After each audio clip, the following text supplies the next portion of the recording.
کنگره آزادی ایران. چهره‌های مختلفی از هر سوی مبادرت به تشکیل این کنگره کردند.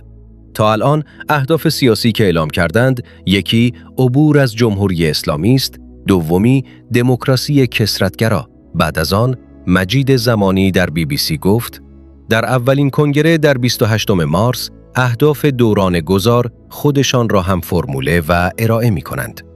ما هم منتظر می نشینیم ببینیم بالاخره دفترچه دوران گذار این جریان شامل چه سیاست هایی است؟ کانسپتشان چیست؟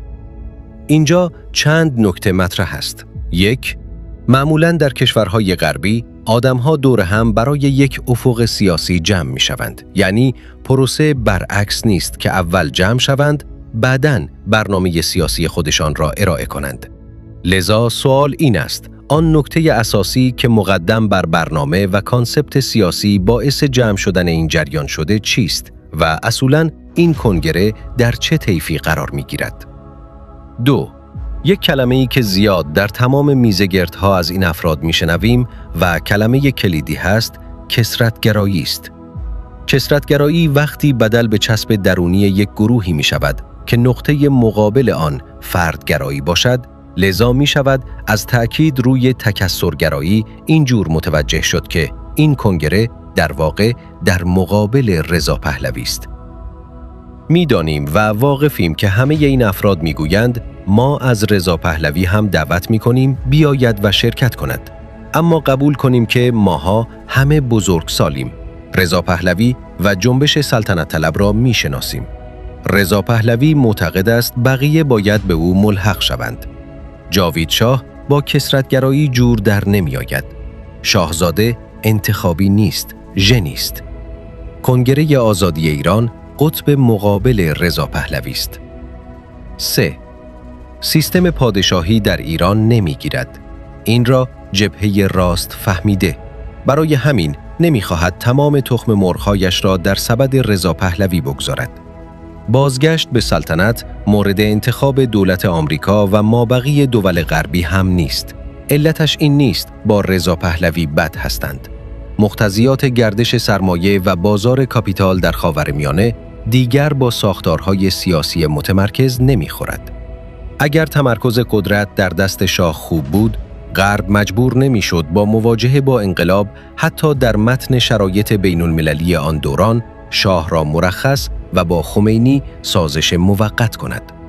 تمرکز قدرت در دست یک نفر باعث می شود آمریکا هیچ جوری نتواند روی آن سامانه و ثبات سیاسی آن حساب کند. شما تصورش را بکنید اگر آمریکا باب میلش نباشد که فلان شاه در فلان مملکت چه می کند، هیچ جوری نمی تواند او را تکان بدهد. جمهوریت این امکان را به غرب و آمریکا می دهند طرف را با صندوق رأی مرخص کنند. نه شاه، نه ولایت فقیه این امکان را ندارند. دومین نکته مهم این است: تمرکز قدرت در بالا به رقابت اقتصادی آزاد در پایین نمیخورد. بازسازی کاپیتالیستی ایران با انتگره شدن ایران در بازار آزاد و گسترش رقابت همراه است. بخش‌های مختلف سرمایه‌داری ایران در سیاست هم منافع خودشان را متبلور خواهند کرد. این هیچ جوری با سیستم پادشاهی نمیخورد. قدرت باید در بالا تقسیم شود تا امکان گردش آزاد ایده‌ها و عقاید و تولیدات جدید فکری امکان پذیر باشد. تمرکز قدرت در دست یک نفر یک عامل عدم ثبات و امنیت اقتصادی است، چون تقی به توقی بخورد امکان اصلاح سیستم وجود ندارد. هزینه اصلاح سیستم بالاست. 4. یکی از دلایل عدم دفاع قاطع ترامپ از رضا پهلوی علاوه بر عدم کیفیت خود شخص او، آمریکا نمی‌خواهد پادشاهی را برگرداند. چرا؟ چون برگرداندن پادشاهی یعنی احتمال جنگ داخلی و یک دوران گذار پرتشتت. هیچ دولتی ابله نیست این ریسک را بکند و یک سامانه سیاسی را به جامعه تحمیل کند که می‌داند سامانه سیاسی است که جامعه بلند شده سرنگونش کرده و برگرداندنش مسیر عکس تاریخ است. مثل جمهوری اسلامی که مسیر عکس تاریخ بود. از حکومت غیر مذهبی برگردی به حکومت مذهبی. الان هم از جمهوریت برگردی به پادشاهی عقبگرد است. عقبگرد تشتت می آورد که آورده است. رضا پهلوی الان جمهوری خواهان را بیرون خودش دارد. مشروط خواها هم به همچنین. به قول آنها جریانات ناسیونالیست قومی هم رویش. اسرائیل در مهندسی سامانه سیاسی بعد از رژیم کاری نیست. اصلاً نه تجربه و نه ظرفیت سیاسیش را دارد. آمریکا همه کاره است. اپوزیسیون راست باید با آمریکا در یک مدار قرار بگیرد. رضا پهلوی اشتباه محاسبه دارد چون می‌دانست دولت آمریکا زیر بار بازگشتش نمی رود. البته ایشان همه درها را زد و چاپید و بالاخره به سمت اسرائیل چرخید. اسرائیل فقط می تواند یک بولدوزر بیاندازد جایی را صاف کند.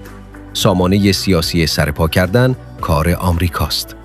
این را اپوزیسیون راست می داند. تا الان صدایش در نمی آمد.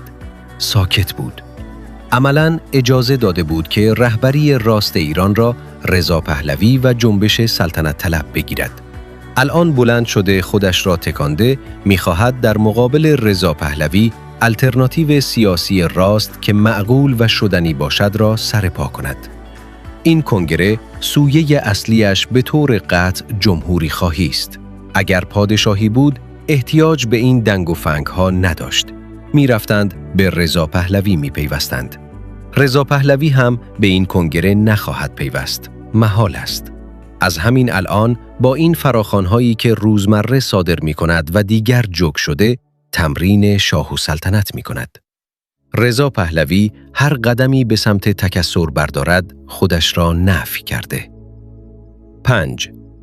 استبداد سیاسی نه در زمان شاه و با سیستم تک حزبی و حکومت فردی، نه در جمهوری اسلامی با ولایت فقیه، هیچ وقت اجازه نداد که طبقه سرمایه‌دار ایرانی متحزب بشود.